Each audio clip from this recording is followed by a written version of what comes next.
All right. Good morning, ladies and gentlemen of the media, citizens of Trinidad and Tobago, and welcome to the weekly opposition leaders press conference. And of course, I recognize the presence of the Honorable Mrs. Penelope Beckles Robinson, the Member of Parliament for Arima, and the Leader of the Opposition of the Republic of Trinidad and Tobago. And also speaking this morning is myself, Sanjeev Boodoo.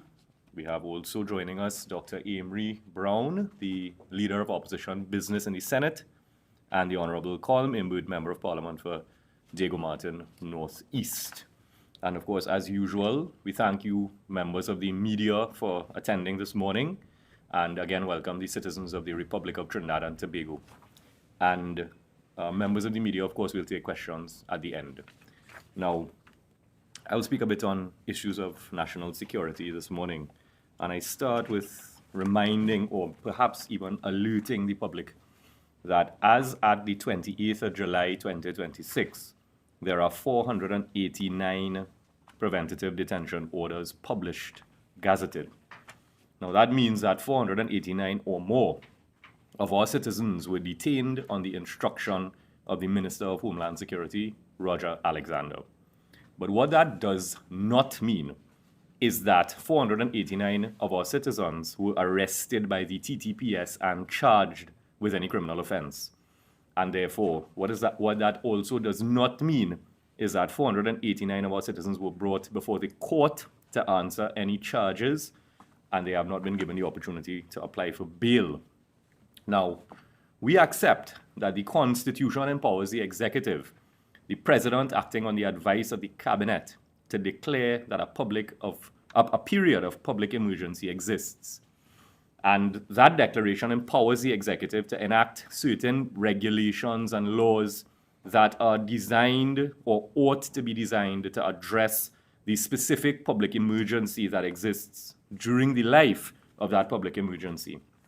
But we also acknowledge that the Constitution is designed structurally and fundamentally to protect the citizens from the arbitrary and unfair exercise of power by those who we say temporarily hold political office from time to time.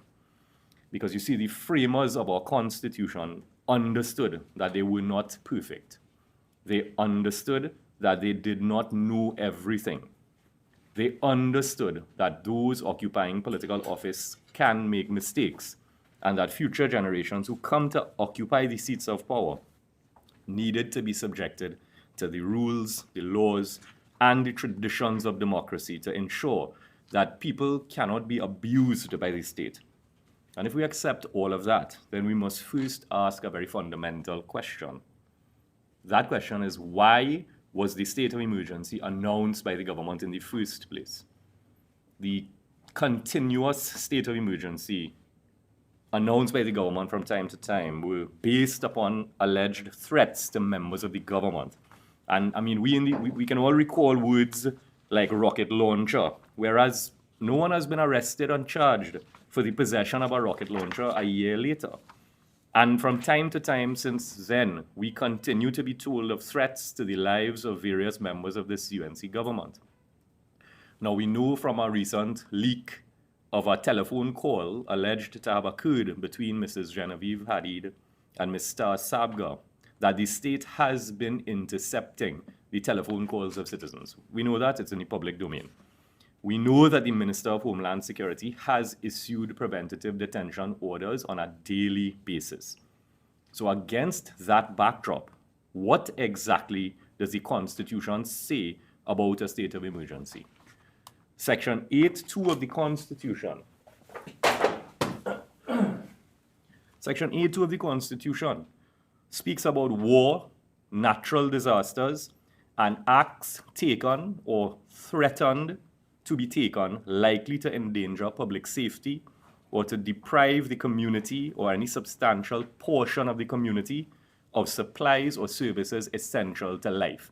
That is what Section 8.2 of our Constitution says and speaks to.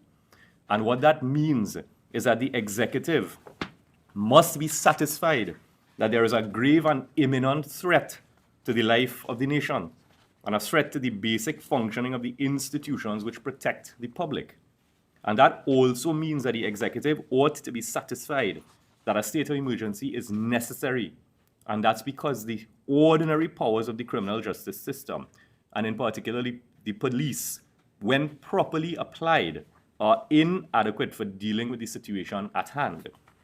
Now, I want to draw the attention of the public now that at no time has the UNC government, whether by its Prime Minister, its Attorney General, its Minister of Homeland Security, or any other minister, at no time have any of them said to this country that the ordinary powers of the police, properly applied, are inadequate.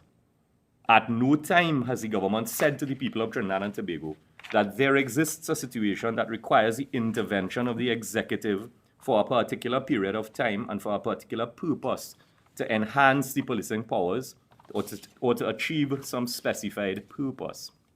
Now, having drawn the public's attention to that, I wish now to draw a comparison to the public, which is compare the state of emergency announced at the end of December 2024 by the then PNM government. Now, there was a spate of killings in one day, including outside a police station. And intelligence at that time coming to the National Security Council and to the TTPS was that there was an imminent danger of mass reprisal killings. And as a result, the then acting Attorney General Stuart Young addressed the nation and specified that one of the main objectives of the SOE was to allow the police to conduct searches for persons and for weapons in quick time and in rapid succession, recognizing that the imminence of the danger could not afford the police to be delayed by obtaining warrants, given the need to act immediately on intelligence as intelligence was gathered.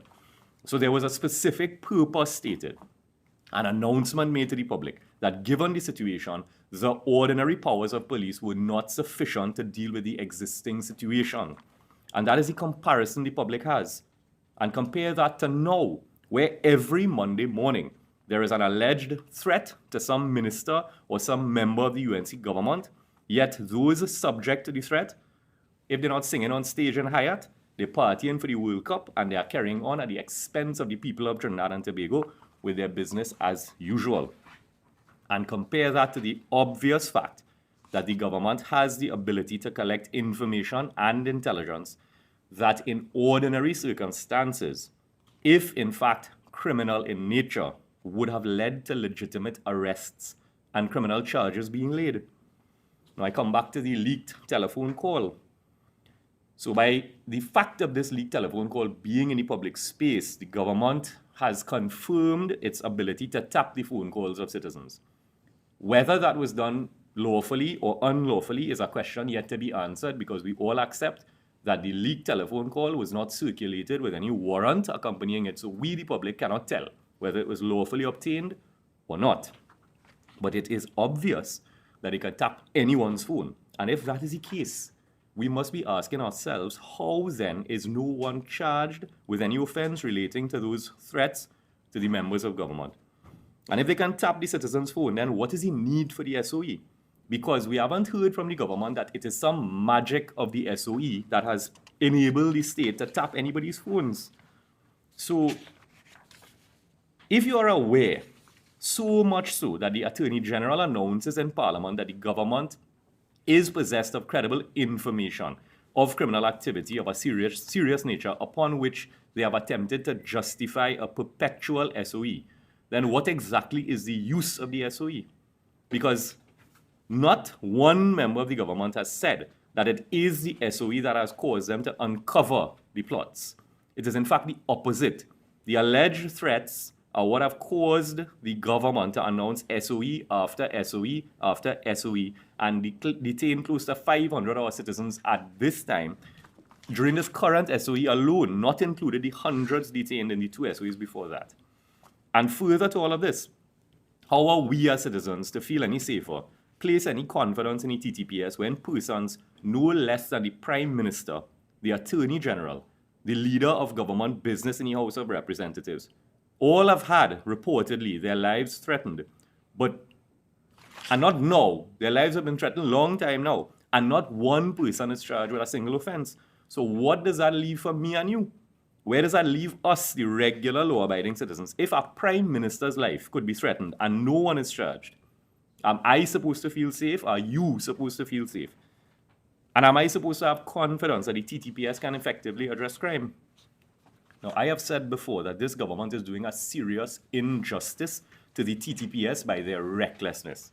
The recklessness of this government and, quite frankly, the stupidity of their narrative sometimes, which insult the intelligence of this population, causes the people to mistrust and be suspicious of the TTPS. And that is a grave injustice, and it is a danger to the order and democratic life of the people of Trinidad and Tobago. When the people are convinced by the actions of the state that they cannot trust the police because they are ordinarily incompetent, or that they are the enforcement arm of the politically appointed Minister of Homeland Security, we are on our way to a breakdown of fundamental democratic life in Trinidad and Tobago. And I honestly feel sorry for the men and women of the TTPS, which include the decent, law-abiding, and dedicated police officers who put on their uniform every day and strive to protect and serve with dignity. And let us not pretend that we all do not have family members, friends, neighbors, schoolmates who are police officers. Is it fair to the police that this government is announcing to the country that you cannot do your job so that Roger Alexander must do it for you? And how does the police feel when Roger Alexander says who to lock up, when to lock them up, and then when the SOE ends, all of the hundreds of people that the police have detained are just released? Now, I'm informed and I ask the Minister of Homeland Security to confirm whether the SOE Tribunal had advised him as Minister of Homeland Security not to release Danny Guerra, and then the same day, the minister issued a revocation of his PDO. And on the other hand, we know from reports in the media that the tribunal advised the minister to release Dominic Hadid, and the minister refused to do so. And these two cases alone provide us with evidence that the minister is on a politically motivated frolic of his own. This government has no respect for the law, no respect for the Constitution, no respect for the fundamental rights and freedoms of the people of Trinidad and Tobago, no respect for the judiciary, and no respect for their own SOE tribunal, and no respect for the rank and file men and women of the TTPS. And of course, by extension, no respect for the people of Trinidad and Tobago. And if that does not concern you as a citizen, listen to the words of the Prime Minister as reported by TV6 yesterday, and I will quote. I am advised that multiple foreign intelligence investigative agencies are involved and that new persons, financial institutions, and businesses have been identified in the expanding investigation. These investigations have increased in complexity and will take some time. And that was said by the Honorable Prime Minister, reported in the media, in response to the Hadid and Sabga conversation and the government's attempt to convince us that somewhere in that conversation, there was a real and credible threat to the lives of members of the government. So by her own words, the Prime Minister is telling this country that this issue is far from over. We can expect more PDOs, more reports of death threats, more SOE, more persecution, more distraction, and more smoke screen from this government. All in an attempt to distract the population from their failure to address crime in any sustainable and tangible manner, and to distract from their incompetence in every area of government and their mass corruption and mass borrowings that are designed to enrich their small group of loyal financiers. All in true UNC style, and I will remind the country that we saw this movie already. We saw it from 1995 to 2001, where the Piarco Airport scandal was the legacy of that administration. We saw it in 2010 to 2015 with the hundreds of millions in state legal briefs and the issues with Anand Ram Logan and Vincent Nelson and SIS corruption, witness tampering, the loss of the life, the killing of Dana Sitahal, and the list goes on. And we are seeing it now again, and this time it is an outright attack on the people of Trinidad and Tobago. All of this is going on, but up to now, the Minister of Health cannot say whether it is true that health centers have stopped doing lab testing so that people cannot get basic healthcare services provided to them. The Minister of Health could not say, or cannot say, or has refused to say whether CDAP drugs are short, whether medicine in the hospital is short, whether dialysis is functioning at hospitals as it should. And I also hope that the government will use their, quote, foreign intelligence agencies to determine whether Alex Phillips' admission in the Guardian report of the 26th of July 2026 is crime enough for them to investigate. They think that the more they distract us with the PDOs and assassinations plot is the less that we will ask these questions and the less we will notice that they are failing at every level of government, but the people of Trinidad and Tobago are not stupid, and they see it. So I want to repeat that the existing state of affairs in Trinidad and Tobago requires that the Attorney General and the Minister of Homeland Security are fired from public office or that they resign. The fact that this Attorney General has demonstrated that he has launched a state-sponsored attack on members of the public and has then had his cabinet colleague Roger Alexander act on it is inexcusable. And I ask this morning for the Commissioner of Police to address the public on whether any criminal prosecution will be pursued against the Minister of Homeland Security for any potential breaches of the Perjury Act, and whether he has sought the DPP's advice and consent on that, because the public has seen a lengthy PDO in relation to Mr. Dominic Hadid that has made certain allegations which are inconsistent with the audio recording of the conversation between two women. And if it is that the Minister of Homeland Security has put on any document something that is untrue, then this country needs to know what the Commissioner of Police intends to do about that. Now, I will close by saying that the government is a clear and present danger to the democratic life of this country, and it is time for that to end. The people will not tolerate political victimization, abuse, threats, and persecution. We have come too far as a country, we have come too far as the Republic of Trinidad and Tobago to allow that to happen. So I thank you very much. Now, ladies and gentlemen of the media, I now wish to introduce Dr. Amory Brown, who is the leader of opposition business in the Senate. Dr. Brown.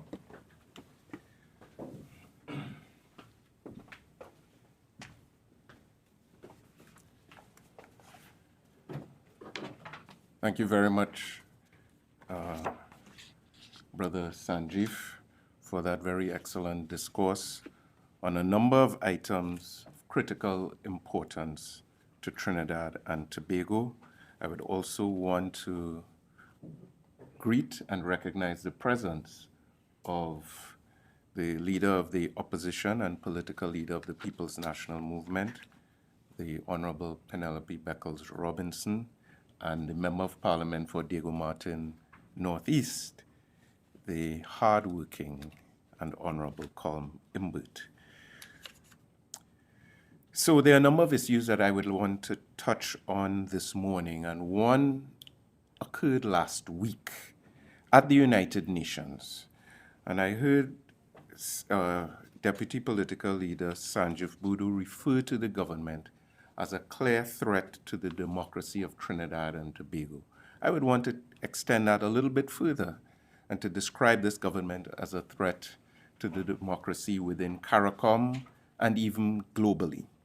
So last week, members of the media, there was a particular vote at the United Nations General Assembly in which an overwhelming number of countries voted for an extension, the reappointment of the United Nations Human Rights Commissioner, the United Nations High Commissioner for Human Rights, for a term from the 12th October 2026 until the 11th October 2030. The High Commissioner in question is an Austrian diplomat by the name of Mr. Volker Turk.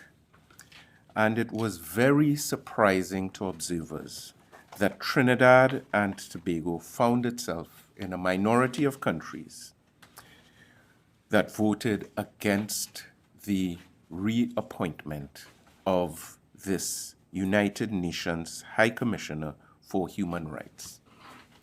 this morning again, we call upon the government of Trinidad and Tobago to account to the people of this country and explain its vote against the reappointment of the UN High Commissioner for Human Rights.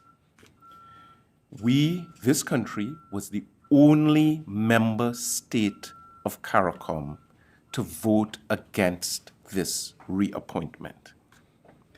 We were also in a small minority. 144 countries voted in favor of the reappointment, so clearly he enjoys an overwhelming mandate from the global community. Only 10 countries voted against. So let me tell you a little bit about this High Commissioner for Human Rights to strengthen the call and the need for the government to explain this very bizarre vote. And of course, there was no media conference before or after, or diplomats in the United Nations were instructed to vote in this manner. The Minister of Foreign and CARICOM Affairs has not gone on social media, convened a media conference, or done anything to account to the people of this country. And I want to remind that minister, this Prime Minister, and the government of Trinidad and Tobago, the foreign policy of a country is not your personal property to negotiate away, to trade away, to sell away, or to fritter away our sovereignty.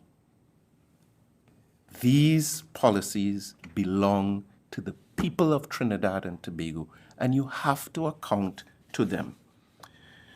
Mr. Turk first assumed office as High Commissioner for Human Rights back in 2022, and by all accounts, he's had an extremely distinguished tenure of service.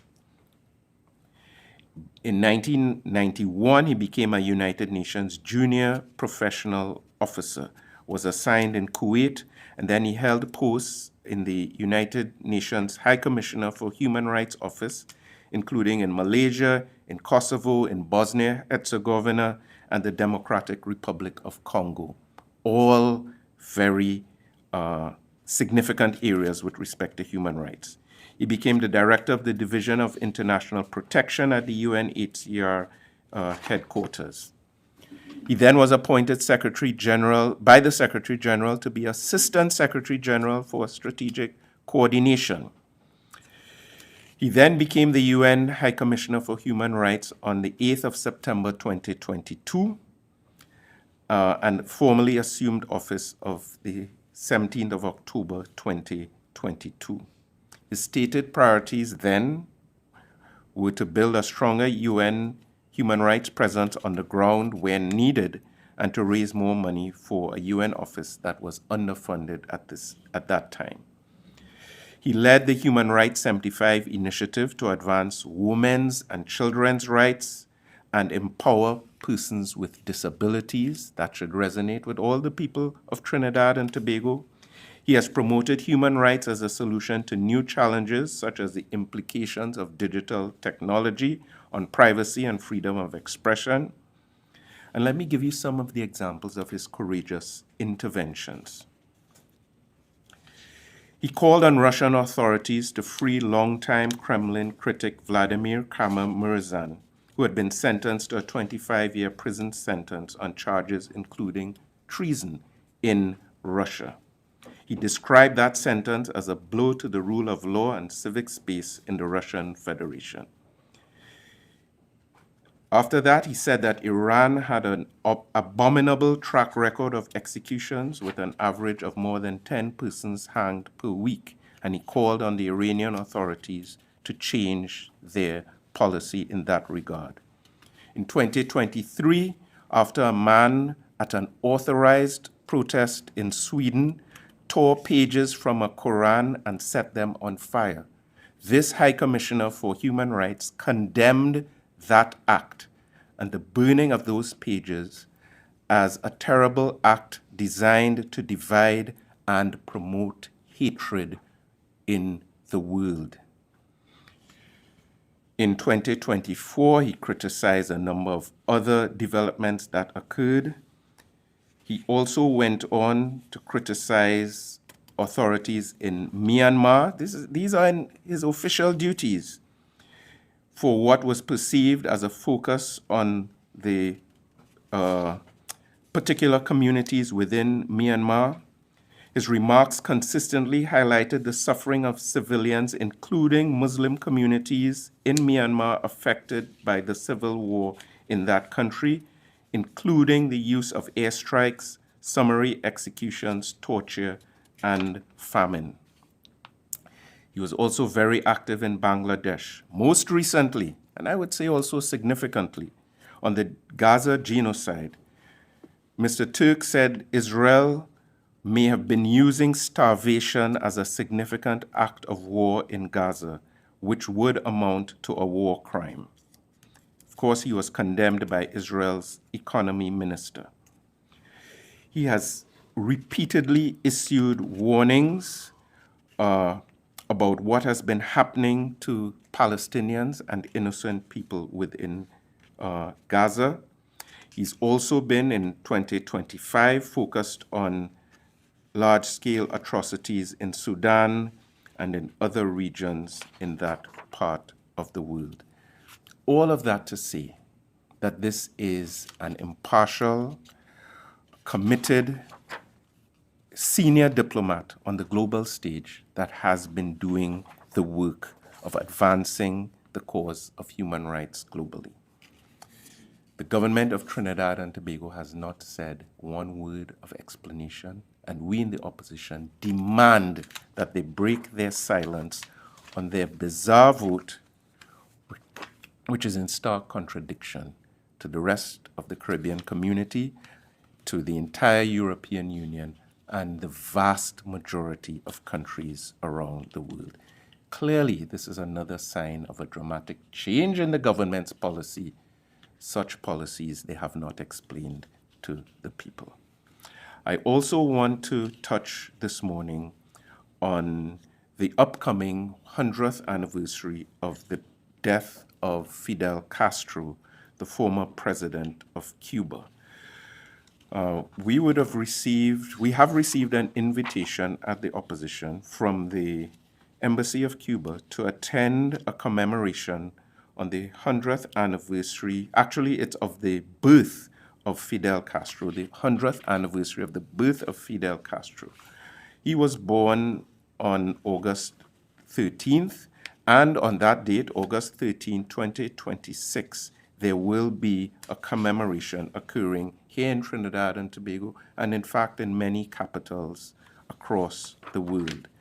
We're very interested in knowing the Prime Minister's and the government's position, whether they will attend this commemoration and whether they might use the opportunity to adopt a more pragmatic and humane position toward the people of Cuba at this time.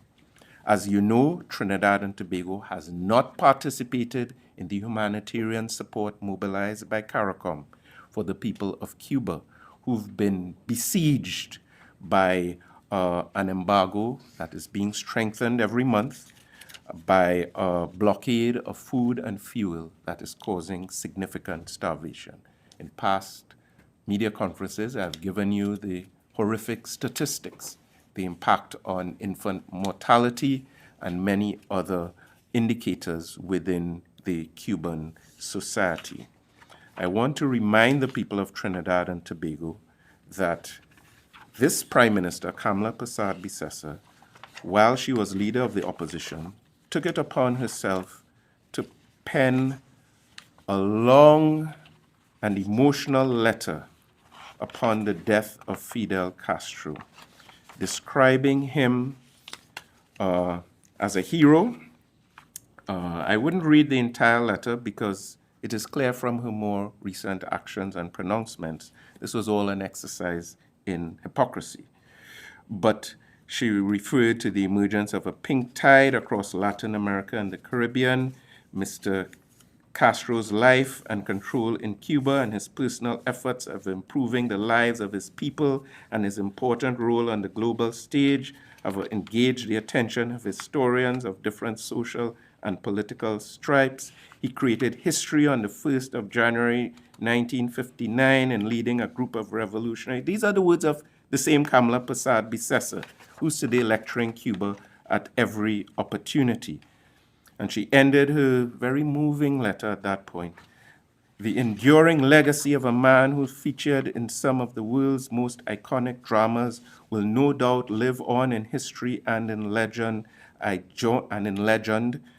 join the Cuban people and the world in mourning the passing of this political colossus, Mr. Fidel Castro. May his soul find eternal peace. Kamla Persad-Bissessar.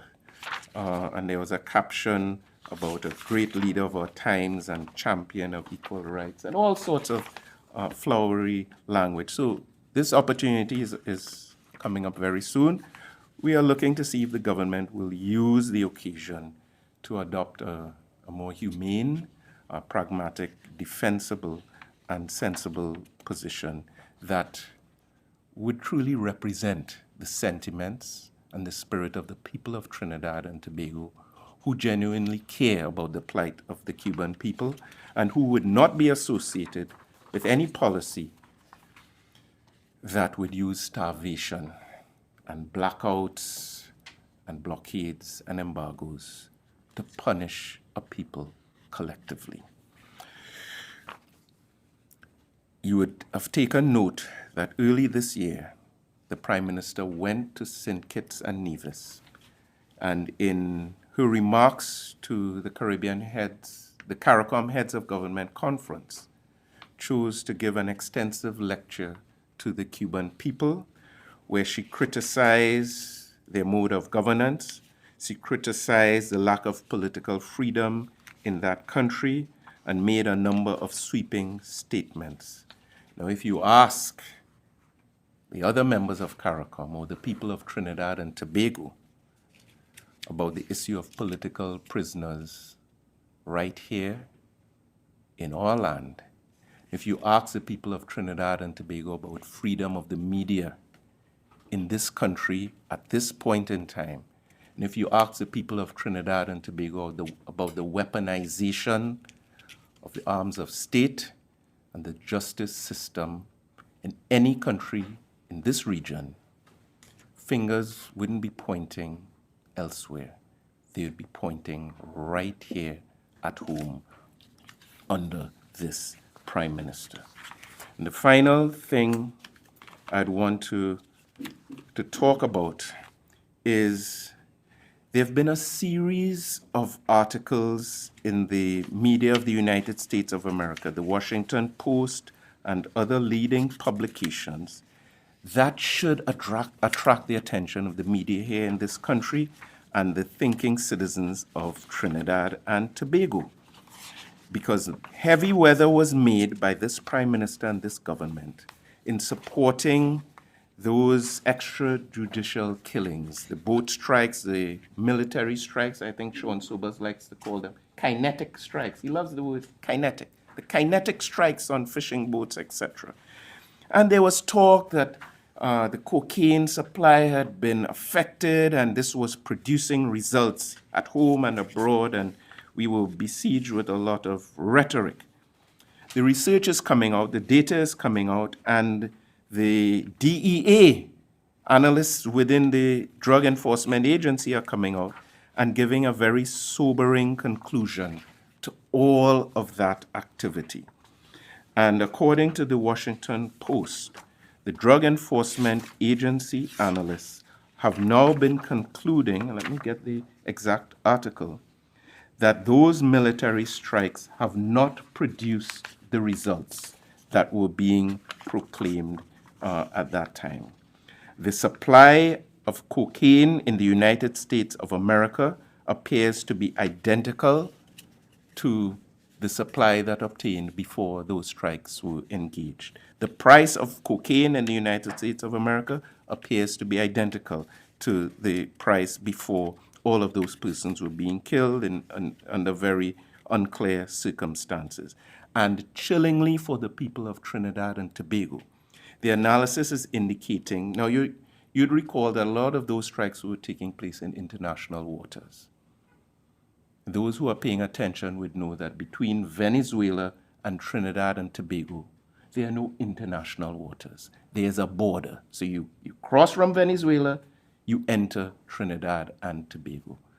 The analysis is indicating that a lot of those routes and the movement of drugs has shifted from international waters, wherever some of those boats were going, whether it was further up the islands to Central America or to North America, and they are now using territorial waters. Anecdotal evidence from within our uniformed services, communities in the southern coastline of Trinidad and Tobago, and some from our partners, our international partners, have been indicating that there's a shift now from the routes that were being affected now to directly using the territorial waters of Trinidad and Tobago to try to avoid the attention of the U.S. military. What this is saying is that instead of protecting Trinidad and Tobago, some of what this Prime Minister was praising and lauding and supporting may actually be putting our communities further at risk and further under pressure. We've heard precious little from the government about these developments. And today, as we speak here, a very solemn event is taking place in the neighboring state of Barbados. We in the opposition would wish to join with the rest of the region, the world, and especially lovers of the great game of cricket in expressing our sincere condolences to the government and people of Barbados, and to the family and loved ones, colleagues and former colleagues of the great Sir Garfield Sobers. Sir Gary passed away just a few days ago and is being buried today with great love and admiration and tribute from the people of Barbados, led by Prime Minister Mia Mottley. There is a condolence book that has been opened here in Trinidad and Tobago, and the general public has been invited, all initiated by the government of Barbados. The general public has been invited, and we would want to encourage citizens of Trinidad and Tobago to take advantage of this opportunity to sign the condolence book and be a part of this opportunity to express our feelings, our sentiments, our love, our memories to Sir Garfield Sobers and his contribution. So the condolence book is available at the Queen's Park Oval and will be there all day, available all day today from 10 a.m. to 5 p.m.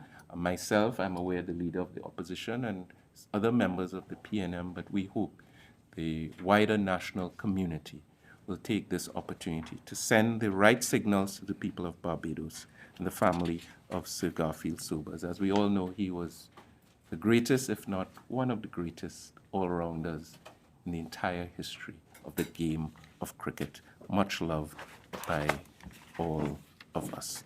So with those few words, I now turn over to the chair of these proceedings and will be available for questions in due course. Thank you very much. Thank you very much, Senator Dr. Brown. And without any further ado, I will now hand over to Member of Parliament for Diego Martin North East, the Honourable Colm Imbert.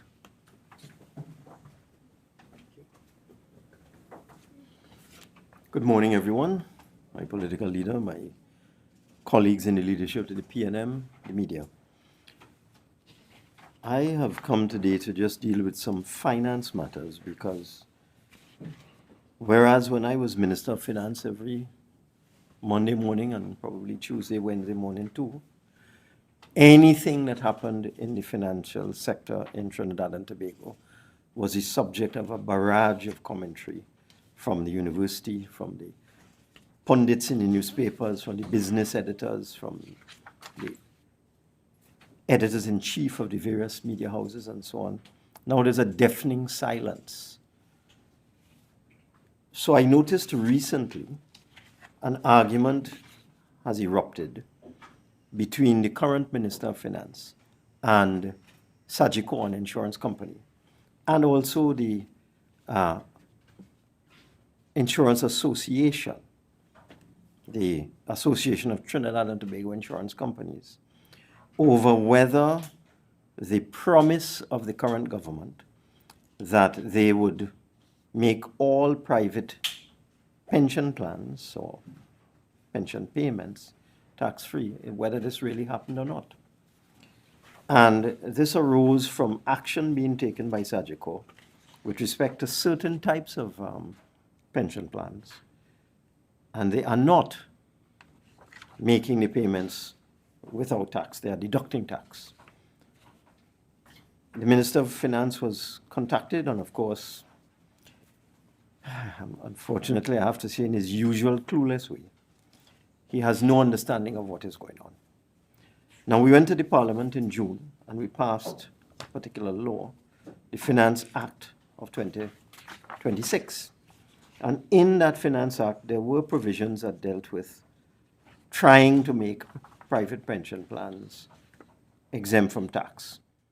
There was no answer at the time as to whether public pension plans would be exempt from tax. And there are far more people in this country who are beneficiaries of public pension plans, all public servants, for example, who were promised before the election that their pensions would be tax-free, and that somehow mutated into private pension plans. So in June, the government passed an act, and in that act, they tried to make deferred annuity plans and approved pension plans exempt from tax, but they goofed. Because there is a category of pension plan, and it's not uncommon, it's called a corporate deferred annuity plan. And let me explain what that is. It's a retirement contract where an employer pays the premiums for its employees with respect to a deferred annuity. The way the act is worded, it makes it clear that for approved deferred annuity plans, the plans must be purchased by the individual. Now, I would have thought the Minister of Finance would take the time when confronted with this reality that Sagicor and other insurance companies were not were not exempting pension payments for deferred annuities, corporate deferred annuities, that he would read the law, try and understand, get some advice. But no. Instead, he says they're talking nonsense and all private pensions are now free from tax. That is simply not true, because the law makes it clear that these plans have to be purchased by the individuals and not the company. That's just another example of his incompetence. It's the same thing we experienced with the landlord tax, where he sent out a press release to say that the landlord tax would be subject of a tax credit. Not true. I went to the Parliament. I had a matter on the motion for the adjournment. I told him he's talking nonsense, that there is no provision in the Income Tax Act that would allow the landlord surcharge to be a tax credit. He screamed at me in his normal way, and then came back a couple of months later and had to amend the law to make the landlord surcharge a tax credit. And similarly, he will have to amend the law to make corporate deferred annuity plans exempt from tax. And it's really tiresome for me to have to deal with this. Because as I said, when I was the Minister of Finance, every Monday morning you had 1,000 commentators screaming about this and that in the financial sector. Now they're all mute. They've suddenly all lost their voice. The second thing I want to talk about is this whole thing about the imposition of tariffs on goods exported by Trinidad and Tobago to the United States. On the 23rd of July, the United States Trade Representative imposed new tariffs on imports from 60 trading partners. And these particular goods which would now be subject to these tariffs, would be subject to additional duties of 10 or 12.5% based on where they came from. I was very surprised to get a question from, I believe it was a Guardian reporter, telling me that the Minister of Finance said the reason why the President of the United States imposed tariffs on Trinidad and Tobago is because of the PNM opposition. I said, what? So when the question first came, I said, could you explain that, please? Oh, because the PNM did not support the Finance Act of June 2026, the United States imposed tariffs on Trinidad and Tobago. So I said, because the government has 28 votes in the parliament. And they use all of those 28 to pass the act. And the Finance Act has been the law for the last 5 weeks. So how on earth could the PNM's alleged objection, we did not object to that at all, to that particular section that deals with tariffs, how could our alleged objection be the reason why the President of the United States or the Office of the United States Trade Representative imposed tariffs on Trinidad and Tobago? But it's a pattern. Whenever this government is confronted with a problem, they lie, they obfuscate, they distort, they distract, they just talk foolishness generally. In that Finance Act, the Customs Act was amended in section 45(1) by inserting a new paragraph as follows. All goods produced from forced labor as designated by the minister with responsibility for trade would now fall under section 45(1) of the Customs Act. And in that particular act, these goods are prohibited from entry into Trinidad and Tobago. So that section of the Customs Act prohibits the importation of goods into Trinidad and Tobago. And it said, what this meant is that from the time this act was assented to, which is in June, 5 weeks ago, that all goods produced from forced labor as designated by the minister with responsibility for trade would be prohibited for entry into Trinidad and Tobago. When one looks at what the United States is doing, the United States ran into trouble, well, the President of the United States and the United States government ran into trouble because the Supreme Court decided that the tariffs that had been imposed in 2025, because tariffs were first imposed in 2025 and before that, by the United States government, they decided that those tariffs were illegal. So what the government of the United States did is that it looked around its framework of laws and looked for loopholes and areas where it could impose tariffs. And they imposed tariffs for 150 days under a particular law dealing with this forced labor issue. And let me explain what forced labor is. It would be slave labor. It would be child labor. It would be people who are forced to produce goods under inhumane conditions, for zero wages or very little wages at all.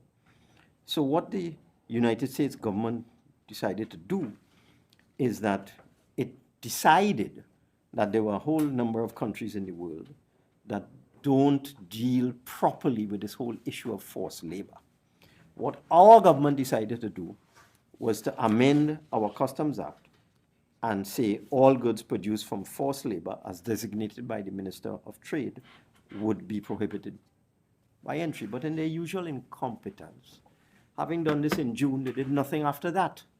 So the Minister of Trade has designated no country, no goods, no place from which this country has determined goods are produced by forced labor. And the action of the United States is aimed at countries that are not dealing with this issue in a proper or responsible manner. So we passed a law and then we did nothing. So that is why we are now subject to a tariff of 10%. It has nothing to do with the PNM. It is the usual incompetence of this government. And what I find problematic with this government, they don't explain anything. They don't tell you what's going on. So the United States has imposed a 10% tariff on certain goods coming out of Trinidad and Tobago. This does not include natural gas, for example. Natural gas is not covered. So the first thing the population will think, you hear that the United States has imposed a 10% tariff on goods coming out of Trinidad and Tobago. You say, oh, we're in trouble, because that means products like natural gas and oil and so on that we might want to export to the United States will now be hit by a tariff. It is not so. Those are exempt. In addition, this 10% tariff is the lowest tariff that any country in the world has been hit with. So it really doesn't have much of an effect on us. So rather than the Minister of Finance coming out and say, yes, it happened, this is why it happened, and yes, the Minister of Trade has not done what he's supposed to do, which is to declare certain goods produced by forced labor in certain countries as falling into the category. Instead, he said that. He says the PNM fault. And of course, those guys from the university who wanted to scream every day when I was there, they're dumbstruck. They can't explain anything. They can't say anything. Let me move on now to something that is even much more troubling. And that is this whole question of the latest rating we got from Standard & Poor's. And looking at it very carefully, I went onto the Standard & Poor's website. Standard & Poor's is one of the two major credit rating agencies that we subscribe to. And when you go for a foreign loan, as for example, the US $1 billion loan that the government went for in January of this year, or the $800 million US loan they went for just a couple of weeks ago, you have to get two ratings. You have to get a rating from Standard & Poor's, Moody's, or Fitch. You have to get two. So we need to have a rating from Standard & Poor's. S&P, that's the acronym, they rated Trinidad and Tobago on the 22nd of July, just about a week ago. And they said in that rating, our outlook remains negative. I saw a press release come out from the Ministry of Finance. I didn't even have to read it to know where they were going. The government, I'm reading now from a press release that came out from the Ministry of Finance on July 22nd. The government acknowledges that S&P has maintained a negative outlook. Well, they had no choice, they had to agree that S&P has said that our economy is negative. These are deep-rooted problems inherited by the current administration from the past administration. Wow. You see? 15 months after election, they say it's the PNM fault that S&P said that our outlook remains negative. Of course, not true. If one goes into the actual words of Standard & Poor's negative outlook, this is what they said, not what Minister of Finance said, the current Minister of Finance. This is what S&P said. Trinidad and Tobago's economic growth remains lackluster, while fiscal and external buffers have eroded gradually over the years. The negative outlook reflects the possibility of a downgrade, absent meaningful and timely steps to strengthen public finances, ensure balanced economic growth, and maintain the country's strong external profile. But S&P went on to say more. They say there's a 1 in 3 chance that we'll have a downgrade over the next 12 months. That will send us into what is called junk status. And they went on to say the country's long-term growth has been slow, while fiscal and external buffers have weakened. There's only limited progress in diversifying the economy. They say they will lower our ratings if the government fails to take timely steps to strengthen the sustainability of public finances, ensure long-term balanced growth, and maintain the country's strong external profile. Again, they will lower the ratings if the country fails to address the prolonged weakening of public finances and the diminution of foreign exchange reserves. The ratings reflect poor growth as measured by GDP per capita. But what I found most interesting in S&P's actual report, not the Nancy story that was published by the Ministry of Finance, saying it's the PNM fault. S&P quoted the correct GDP figures for Trinidad and Tobago, as opposed to my deep disappointment, the fake numbers published by the IMF when they came earlier. And those fake numbers were based on fabricated statistics given to the IMF by the current UNC administration, which regrettably they just swallowed it. Let me tell you what S&P is saying. This is a table in the S&P report. Real GDP growth, 2022, plus 0.9% under the PNM. 2023, plus 1.5% under the PNM. 2024, plus 2.5% under the PNM, constantly increasing positive growth. 2025, negative minus 0.8%. And S&P is predicting a bad year in 2026. They say our economy will contract by 2% in 2026. Now, what these rating agencies do, they don't just accept what you tell them. They go and do their own research. They will meet with the oil companies. They will meet with the various institutions in the country. They'll go and talk to selected economists and so on, and they come up with this.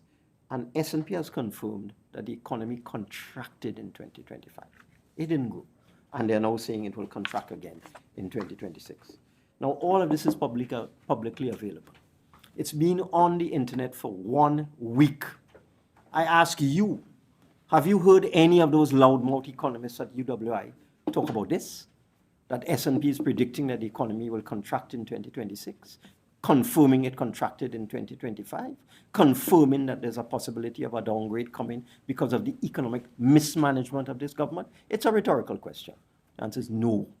So I am urging everyone, grow a backbone, grow a conscience, do honest analysis, let the country know what is really going on with our economy, because we are not in a good place. Thank you. Thank you very much to the Honorable Colm Imbert, bringing some concerning facts to the attention of the people of Trinidad and Tobago. At this point in time, I wish to invite the leader of the opposition of the Republic of Trinidad and Tobago, as the opposition stands in defense of the people. I welcome to the podium to address the nation, the Honorable Penelope Beckles Robinson.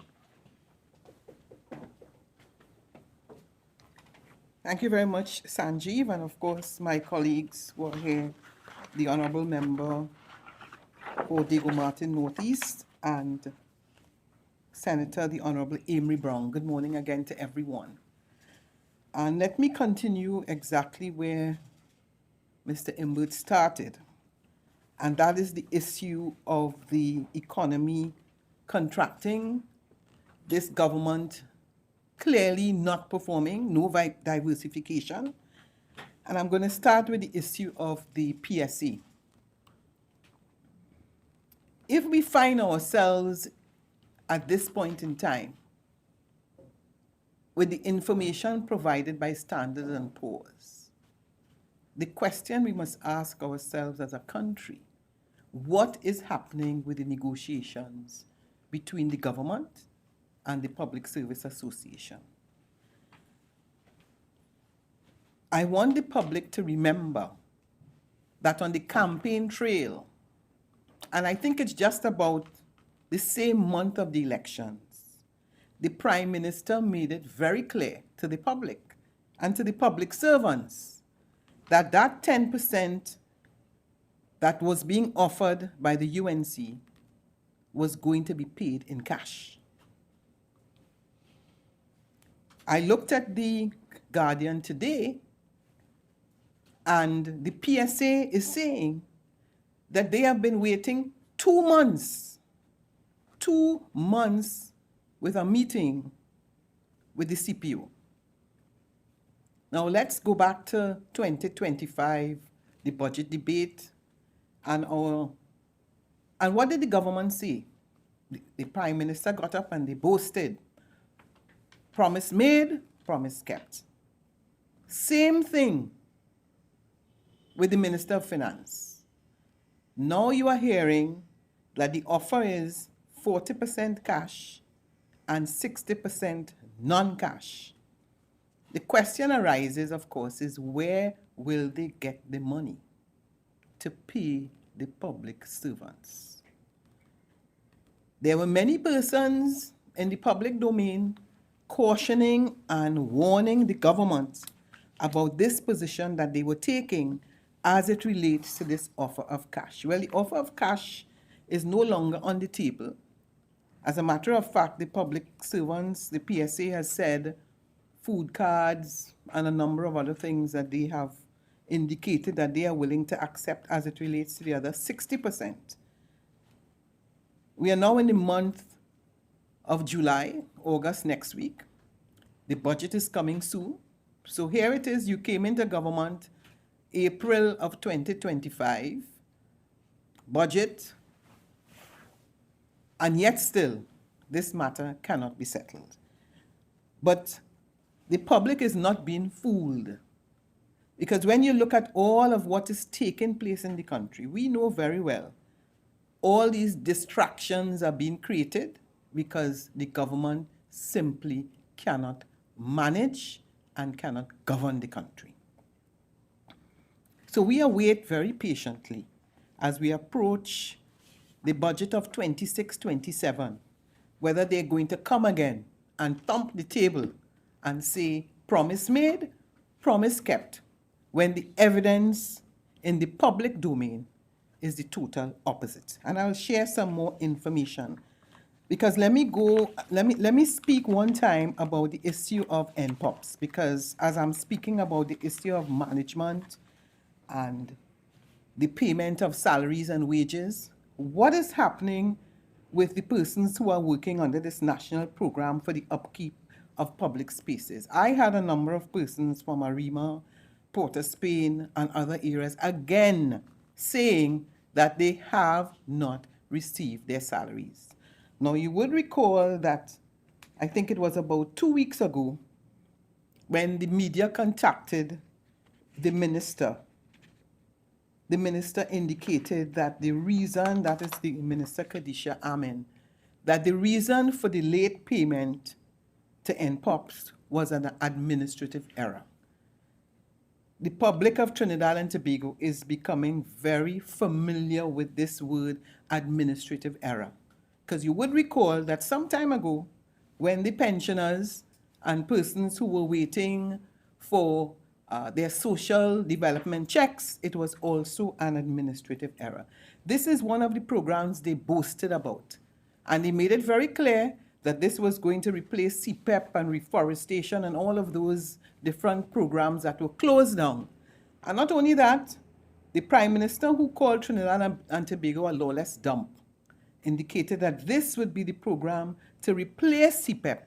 And of course, we expected a clean Trinidad and Tobago.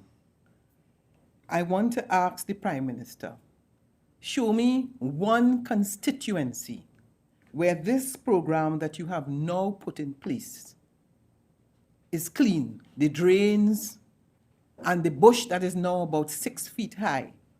The Prime Minister and the Minister of Works and the Minister of Local Government should ask any constituency in Trinidad and Tobago, simply do a survey, and you ask the people of Trinidad and Tobago if you believe that the country is cleaner now under NPOPs than under the CPEP program.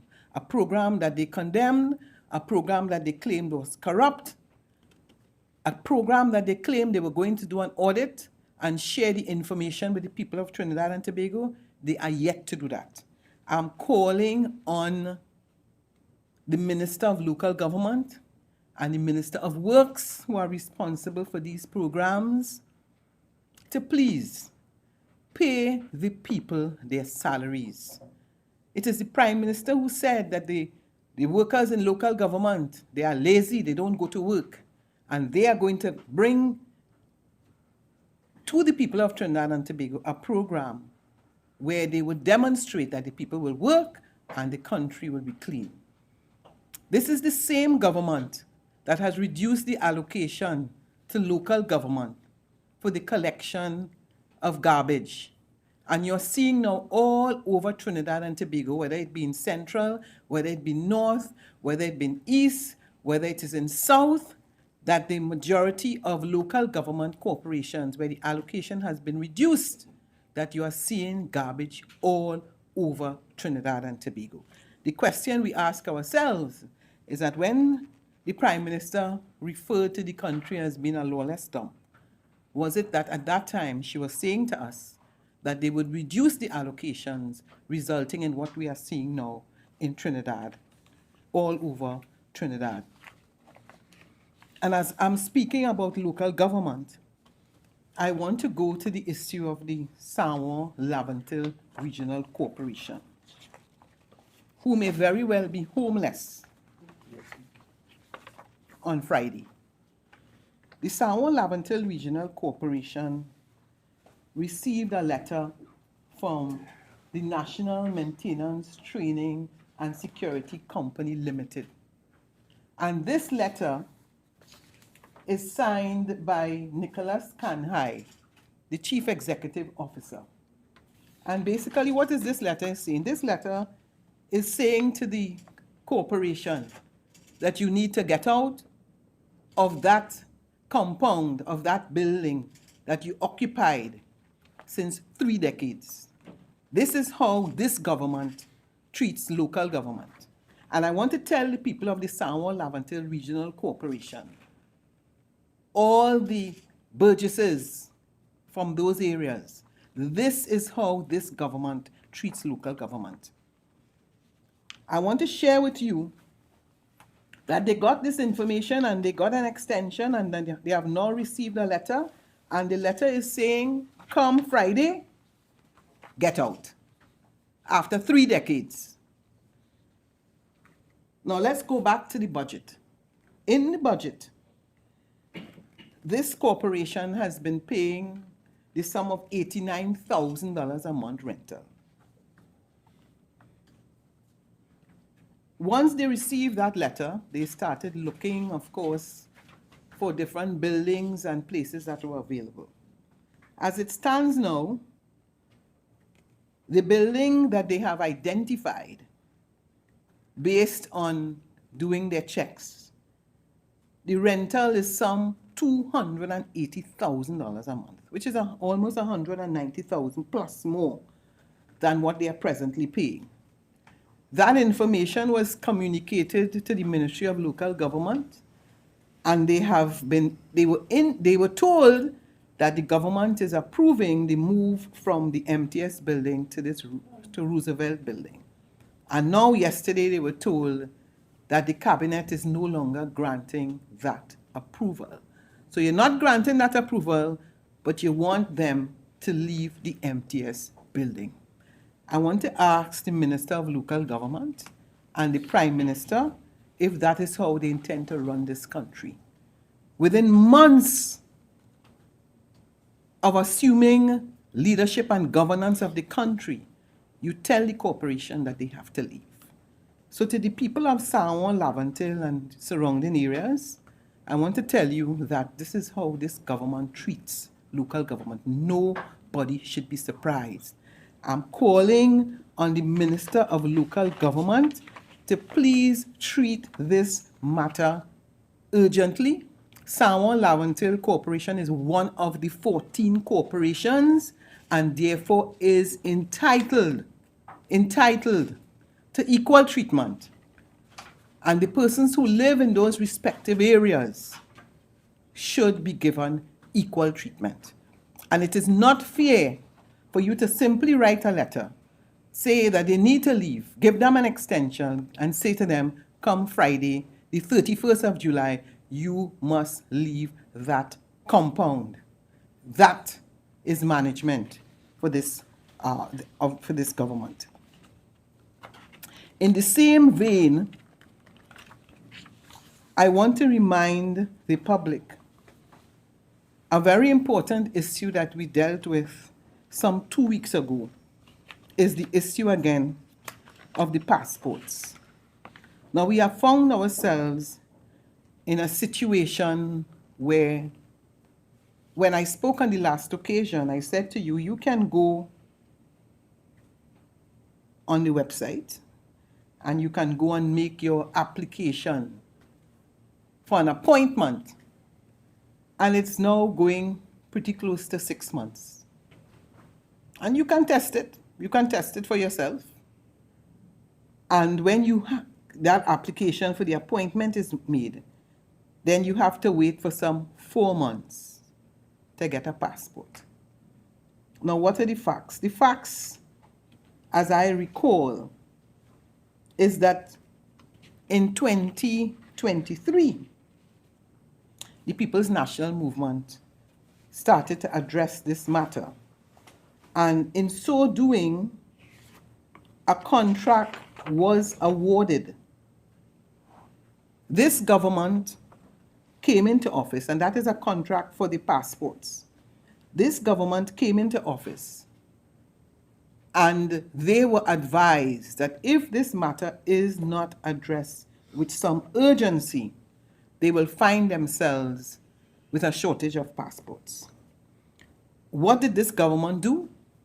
This government canceled the contract in March of 2026 and then had a notice for proposals for any company who was interested in providing passports, and that came out last month.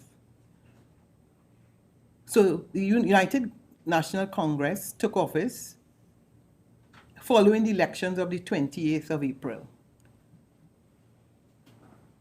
They realized that there was a contract in place, that there was the possibility that you will have a shortage of passports. You cancel the contract. You wait until almost 14 months for new proposals, and we find ourselves in a situation where they cannot explain to the public the reason for the cancellation of the contract. I am saying to the Minister of Homeland Security that it is important that you come and tell the public how many passports are remaining, what is in stock, and you must allay the fears of the people of Trinidad and Tobago that this is a matter that you are dealing with as a matter of urgency. And when you speak to the public, that the public can trust what you are saying. Because the question that must be asked to the people of Trinidad and Tobago, do you believe the Minister of Homeland Security when he tells you that there is enough passports in Trinidad and Tobago to meet the demand? That's the question I want to ask the Minister of Homeland Security. But more importantly, tell us how much is in stock. Tell us whether or not, when you assumed office as the Minister of Homeland Security, whether the Immigration Department told you that there was a shortage of passports. You must tell the public whether you got that information, and you must be specific as it relates to what you did. Further to that, the company, the Canadian Banknote Company, that is responsible globally for passports, they were already awarded the contract simply for this government to sign. They refused to sign. You cancel it, and now we find ourselves where you are literally rationing passports. I want the Minister of Homeland Security to make it abundantly clear to the public of Trinidad and Tobago what is the status of the passports. How many are left? It's not only Trinidad and Tobago, but in many other countries in the United States where we have diaspora, people are very concerned. And they are concerned because they cannot trust this government. They cannot believe anything that this government tells you, and the passport is only one of the issues. I now want to come to the issue of Balize House. And I want to say to the public, because I said it before and I will say it again, the People's National Movement has absolutely nothing to hide as it relates to Balize House. The fact is that in the public domain, you are aware that this is a property. The parcel of land was purchased by the People's National Movement some 65 years ago. The party celebrates 70 years this year. 65 years ago, we purchased that parcel of land. It's no secret that, we have been doing our fundraisers, our car raffles, persons have donated. And you ask yourself about the timing of this particular matter. So I say to the People's National Movement, the members, I say to the public, do not think that the way in this matter is going, that is by accident. And our memories must not be short, because it was way back last year, if I recall correctly, when the Prime Minister returned from the United States, the General Assembly started this discourse in the Parliament about the People's National Movement and drug trafficking and financing as it relates to Balize House from person involved in drugs and all sorts of allegations. Of course, the Prime Minister never came out of Parliament and made those allegations. So we find ourselves now where there's an unexplained wealth order done ex parte, and it's dated the 10th of July 2026. So that the Secretary, Mr. Foster Cummins, Senator Foster Cummins, was served, and I was subsequently served with these orders. What I want to share with you, the members of the public and the members of the media today, is the legislation, which is the Civil Asset Recovery and Management of Unexplained Wealth legislation of 2019, makes it very clear that any documents that is filed in relation to this matter must be filed under seal. All documents filed in the High Court under Section 58(1) shall be filed under seal. And I want to say further, and I don't intend to read everything, but I want to say this is very, very important for the public. Section 74 says, and states expressly, provides for confidentiality of the documents filed. And it says that trustees of the agency, the property manager, employees of the agency, and every person concerned with the administration of this act, including advisors, experts, and so on, shall treat documents, information, and other matters related to the administration of this act as secret and confidential, except disclosures made by the agency, and so on. It further says that subject to the subsection 1, a person has the right to request that any proprietary or confidential document, information, or matter provided or submitted to the agency is kept as confidential and secret.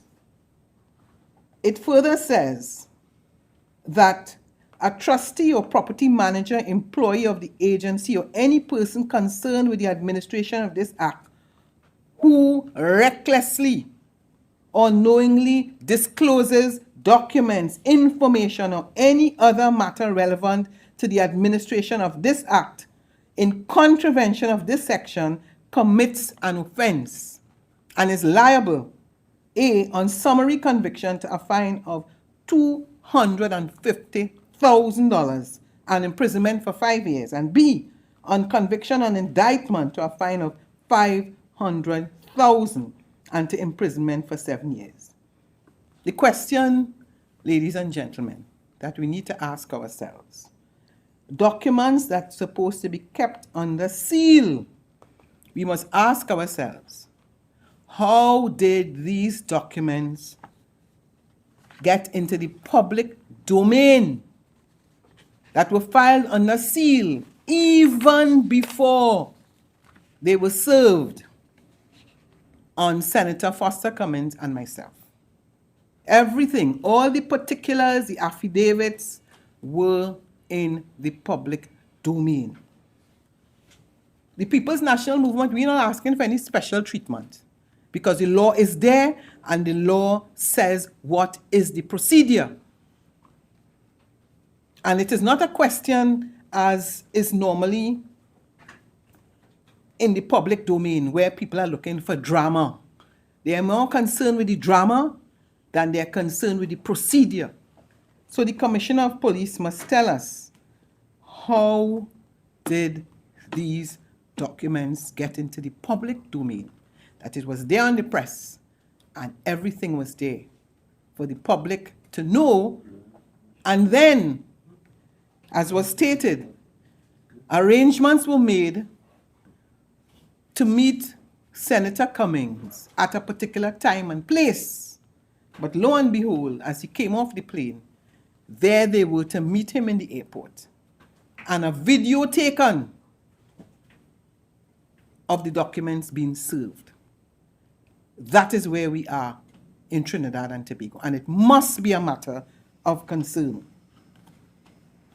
We in the People's National Movement don't intend to litigate this matter in the press, because we understand the matters before the court, and therefore I have given the information that I believe is sufficient at this time. We have assembled our legal team,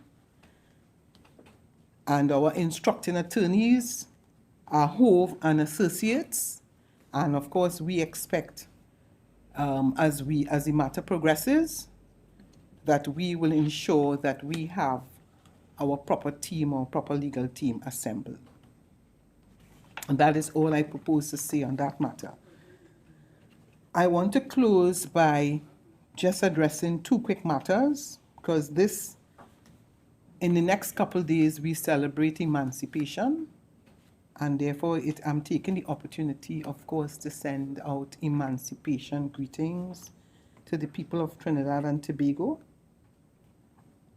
I took note of the fact that the High Commissioner from India has indicated that the day on which he proposed to have a particular activity, that date has now been withdrawn, and that the emancipation proceedings will continue. A constituent of mine from the Muslim community specifically asked me to raise this matter, which I promised I will do. And that is the issue of Senator Philip Alexander hurling insults at Senator Alwari, and more specifically using Arabic words, Habibi and Sahabi. I want to call on Senator Alexander and the government to withdraw those insults and to recognize the sensitivity of these words to the Muslim community. Trinidad and Tobago is multiracial, multi-ethnic, multicultural, and we have always been a society where, notwithstanding our challenges, but we have been able to recognize, as in is guaranteed under the Constitution, freedom of religion and freedom of movement. So I close by saying to our Muslim brothers, as well as those who are celebrating emancipation,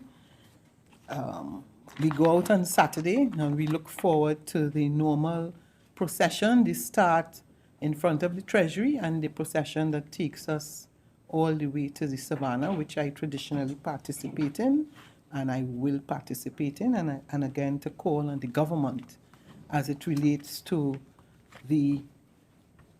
this practice that Mr. Alexander developed from time to time of hurling abuses at not just the Muslim community, but at other communities. And as ARIMA celebrates its Borrow Day activities this year, I say to the people of ARIMA to enjoy the Borrow Day celebrations. Thank you very much.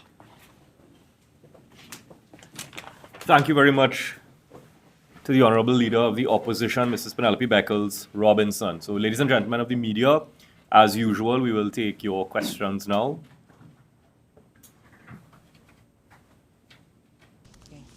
Good day, everyone. K. Marie Fletcher, Guardian Media, and we start with Opposition Leader. Just to begin with where you end, with one of the things that you ended off with before your last two messages, with the unexplained wealth order, right? Okay, so I know you would have mentioned that you've assembled your legal team, and also I would have seen that the chairman of the PNM would have burnt the document and so on. But I just want to understand for clarity, is it because that the document was not sealed, that the PNM is not recognizing this, and we expect it's, as in, it will not be taken to court, or is it that the proceeding continues regardless? No, Like, but I said there's to you, we have a legal team. We have assembled a legal team. No, let me just make it very clear. No. Let me make it clear. The People's National Movement accepts the rule of law. We understand that the order has been made, and what I'm saying is that the matter is before the court, so we do not propose, of course, to give any set of details. We are expressing concerns that this is a matter that the legislation makes very clear that the documents are filed under seal. So there it is, before we are even served. Well, one, that if it's filed under seal is in public domain, and two, that before we are served, the entire document is made public. And the legislation makes it very clear that is not supposed to happen. We are very clear as it relates to the rule of law. We support the rule of law. We are going to do what is necessary to defend the People's National Movement as it relates to this court order. So let me make that abundantly clear. Okay, good. And the reason why I asked for it is because there was some discourse or conversation online when there was the photo and the video circulated with the burning of the document. So it was just for clarity that... Totally accept the rule of law. We express our concerns because the legislation says what the procedure is. We have assembled our lawyers. We are going to defend our reputation. We are going to defend Balize House, and we are going to do all within our power to ensure that we have our day in court. But at the same time, it is important for us to point out to the public. You see, the fact that you have an ex parte order, okay, doesn't mean to say that there's wrongdoing. That's a process of the court. So you have this order, the court makes the order becomes public before it is served all the information, before we even have the opportunity to respond. And there's a reason why in the legislation they ensure that this is a matter, all the information should be under seal. Now, there are members of the government that would have taken to social media, particularly Facebook, and in some videos would have been basically saying that the opposition, rather, is not being transparent. And if you are there to defend the Balize House and how it was funded, why wouldn't you disclose your finances? They also linked it being financed by members of the Syrian Lebanese community, and that are persons are calling the 1%. They can say what they want on social media. There's a matter before the court, and I said to you that, and to the public, that these allegations were being made by the Prime Minister since last year in the Parliament. So one isn't surprised, and you have a procedure that says it's under seal, but it's thrown out into the public. It's a deliberate strategy, and that's why I talk about timing. They want to discredit. They are attempting in their usual fashion to discredit the PNM, and we are making it abundantly clear. This is a party that is 70 years old. This is when we talk about the issue of the building, Eric Williams in the perspectives of the People's National Movement in the first few years as the leader of the party spoke about the importance of having a building.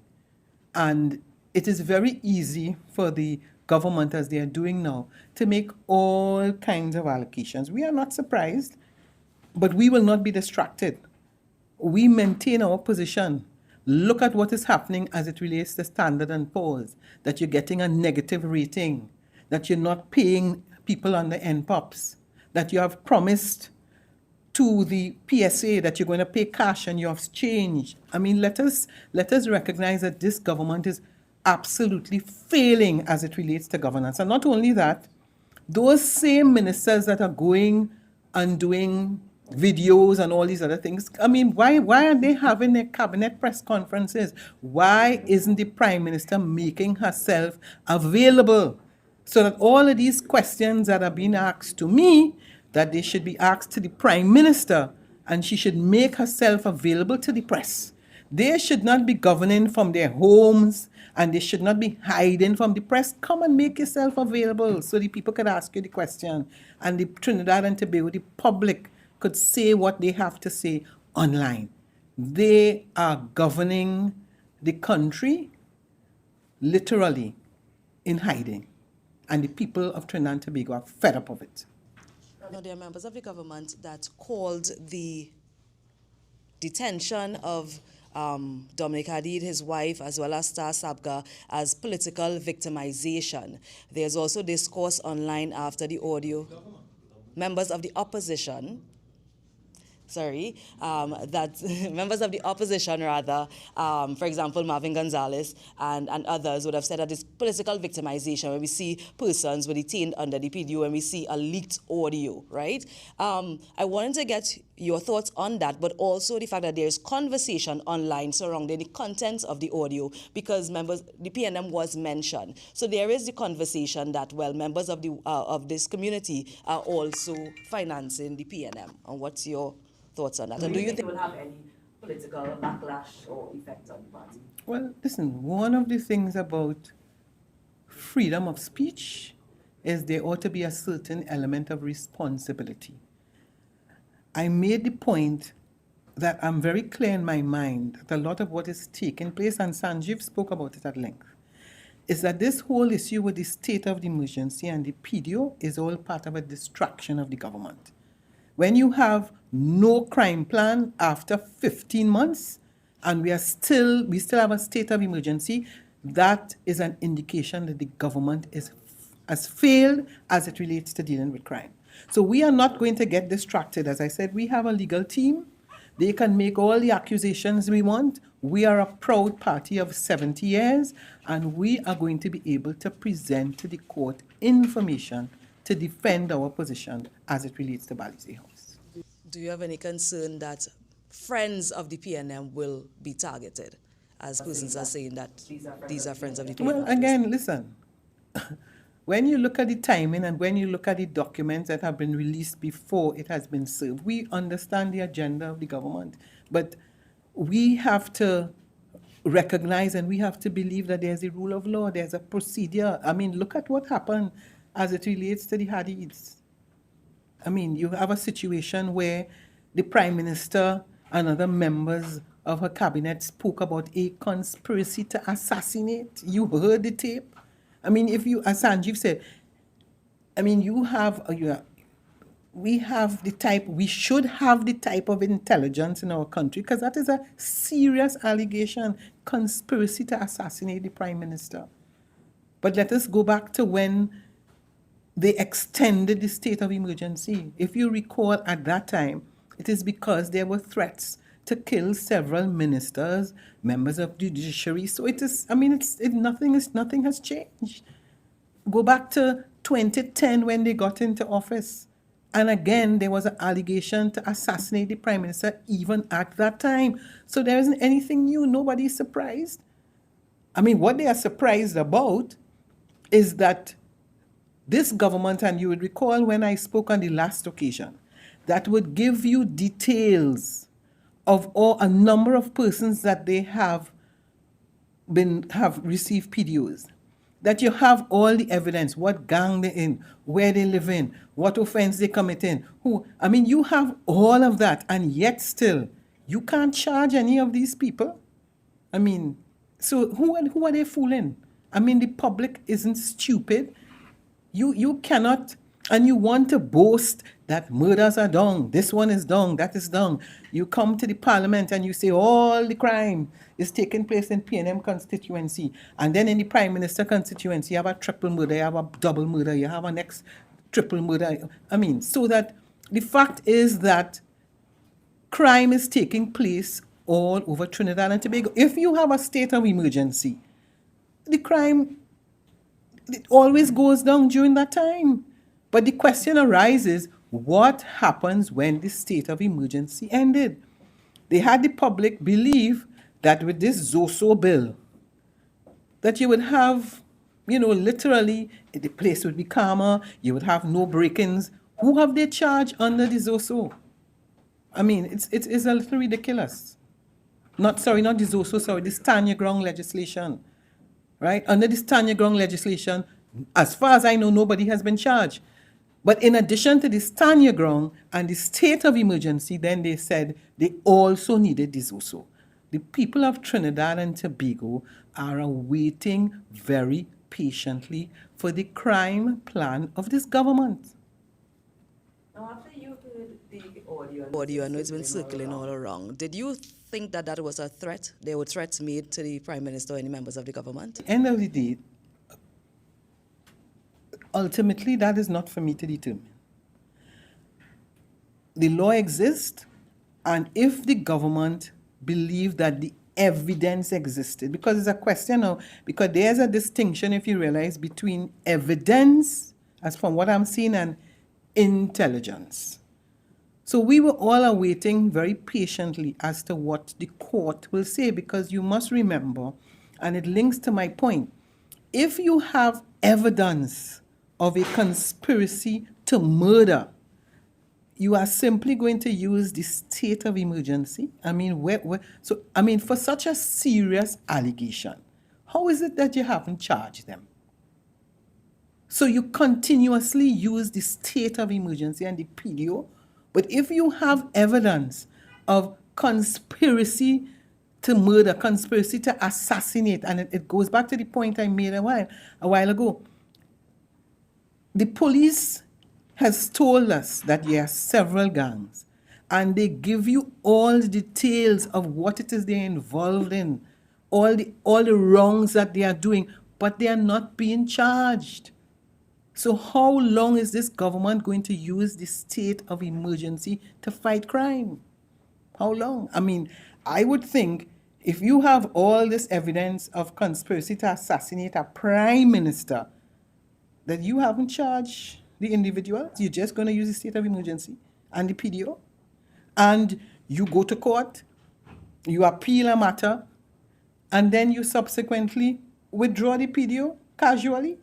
So where's your evidence? I'm going based on what they are telling us. Now, yesterday, Dr. Rowley would have made a post online responding to what's been going on recently, but what he zoomed in on was the issue of race and race talks, right? And there are other members of government that would have taken online as well, and within their discourse, race would have been coming up, right? Having to do with the whole leaked audio and whatever, whether persons are calling persons different names and stuff. Do you have a concern that there continues to be divide in the population and that the issue of race continues to harm us as a society? I made the point a while ago about Trinidad and Tobago being multicultural, multi-religious, multi-ethnic. And that is something that we celebrate as a country. But from time to time, we admit that this issue of race can divide us. I mean, I am calling on the government and the people of Trinidad and Tobago to recognize it doesn't help us as a country for us to put race in the forefront. We have a country to govern, and when you are leading, when you have the opportunity to lead, you have a choice to make, and your choice to make is if you want to fuel race or if you want to bring the country together. If you want to demonstrate that in what you do, you want us as a country to really come together. Because there's so much we could celebrate as a country when you think of the fact that unlike many other countries in the world, that you have the different religions, you have the different races, you have the cultures, there is so much to celebrate. And sometimes we get carried away by focusing on the negatives. And I'm not saying that we shouldn't deal with the issue of race. I mean, you would recall, for example, that Mr. Manning had set up, the the committee to deal with the issue of race relations. We can't ignore it. But what we must never do is to fuel race. And from what I'm seeing, this government is fueling issues as it relates to race, which does not help us. Sure. They are fueling issues relating to race. And as leaders, we have a responsibility to ensure that we do not do that, because the people, they listen to us, they look at how we lead, they look at what we say, we look at what we communicate, they look at what we say in the parliament, they look at what we call ourselves. And as we celebrate emancipation on Saturday, as we celebrate Eid, as we celebrate Diwali, as we celebrate spiritual Baptist holiday, I mean, we have seen where those are days where Trinidad and Tobago comes together, where there's Christmas, and you see that the races come together. Politically, we always have to be careful, particularly as politicians, as the role that we play as it relates to politics and what we say, because people listen to us very carefully. I know Mr. Imbut wanted to make.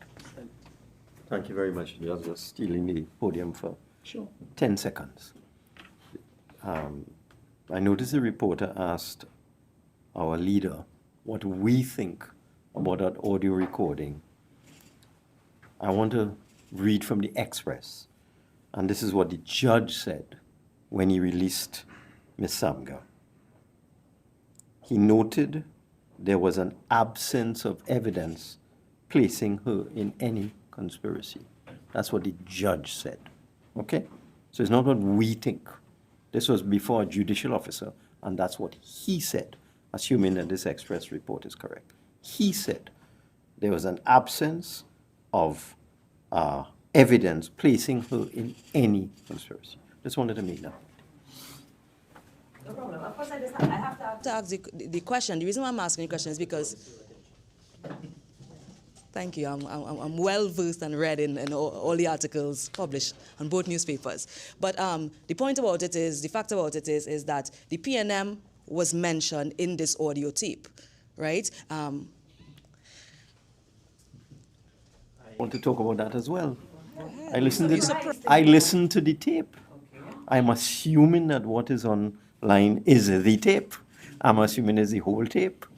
And as far as I recall, the only reference to the PNM was a reference to one of our members in Parliament saying that there were a number of persons who had been denied US visas. That's the only reference I heard. I didn't hear anything else about the PNM. Maybe you did. Where's Stuart Young and them that was in the audio? We are supporters of the PNM that was also in the audio. So that's my reference I'm referring to. Reference to what you heard in the audio. And that's why I'm saying, particularly because the matter is still before the court. And we have to be very careful about the matter being still before the court. But I just want to make it very clear that the People's National Movement has always stood for interracial solidarity. And as the leader of the PNM, I'm maintaining my position. The choice is there. Do you want to fuel, racial discord, or do you want to encourage harmony amongst the people of Trinidad and Tobago? My position is the People's National Movement responsibility is to encourage harmony, and that is precisely what I intend to do. Are you surprised? The name Stuart Young mentioned, and we are supporters of PNM mentioned in the audio. If Stuart Young's name is mentioned, the fact that I'm surprised why that his name is called, why should that be a surprise? If someone mentioned his name, I don't know that would be a surprise. It's the context. If people want to take his name being mentioned out of context and link it with all sorts of things, that's a totally different matter.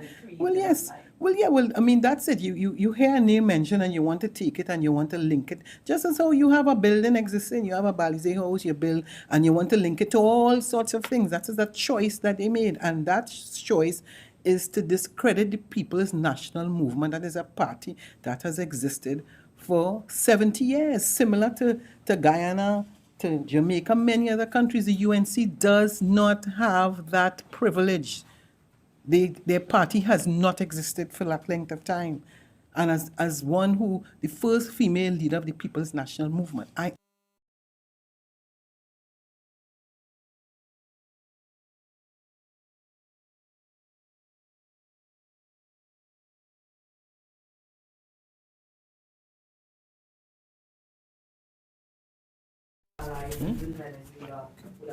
withdrawn from the body.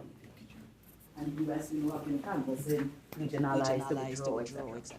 Well, we repeated with this issue at the last media conference, where we highlighted this country's proud record with respect to the International Criminal Court. Trinidad and Tobago has always seen such issues as existential because we depend on the rule of law, and we also join the family of nations that recognize that there are certain categories of crime that should offend all of humanity. And the ICC, really the fruit of the ruminations of greats that went before us, such as A.N.R. Robinson, and some of his colleagues here in our society would have been having discussions which eventually culminated in the formation of this highest level court that treats not with states or governments, treats with individuals who would commit those types of atrocities, crimes against humanity, etc. Now, with the recent escalation in hostilities and measures against the court and officers of the court, we in the opposition have called upon the government of Trinidad and Tobago to state its position. As a government, you should not have the privilege of hiding from the media or hiding from being called to account. I noted that after we had that media conference, a question was directed to the Prime Minister by a certain journalist, I assume via private message, and because that's how the Prime Minister of this country, yes, what's up? That's how the Prime Minister of this country communicates. Private messages with certain journalists. Question was asked, and the answer that was quoted was, I'm not speaking about this right now. So the Prime Minister seems to be in denial on this issue. She cannot remain in denial in perpetuity. Every time Trinidad and Tobago speaks at the United Nations General Assembly at High Level Week, we consistently have referenced our strong support for the Rome Statute and the ICC. We've maintained high-level judges of Trinidad and Tobago nationality who've sat on the court, and one is sitting there right now. We proudly supported her candidature. So to have a government now that is hiding from this issue, we've noted other governments have pronounced their position, and that's their sovereign right. Where does the government of this country stand? And we have a prime minister who's being paid by taxpayers, hiding. We have a minister of foreign and CARICOM affairs who should be in front of a podium somewhere else in the country speaking on these matters, hiding, but attending all sorts of petty fora like a school child. I see now that the latest is what? A compendium focused on left-wing extremism in the Western Hemisphere. What is that about? And when you saddle yourself to these types of partisan movements and governments change elsewhere, and the wagon that you're hitched to changes its political personality, where does that leave your country? So in a few years, will we be attending fora on right-wing extremism? And, it's very unfortunate, the current standing of the foreign policy of this country, and the silence of the government on the issue of the ICC is unforgivable and needs to change as soon as possible. I invite you as a responsible journalist and your colleagues to press harder for answers, because the people of this country deserve clarity from their government. right? You can agree or disagree with a position, but at least they should be able to voice their position. What they're relying on now is the absence of media conferences, the invisibility of the Prime Minister, and hoping that our 9-day cycle continues and people just move on to the next issue or challenge. Ladies and gentlemen of the media, we wish to thank you very kindly for attending and wish, I think it's good afternoon to the people of Trinidad and Tobago. Thank you very much.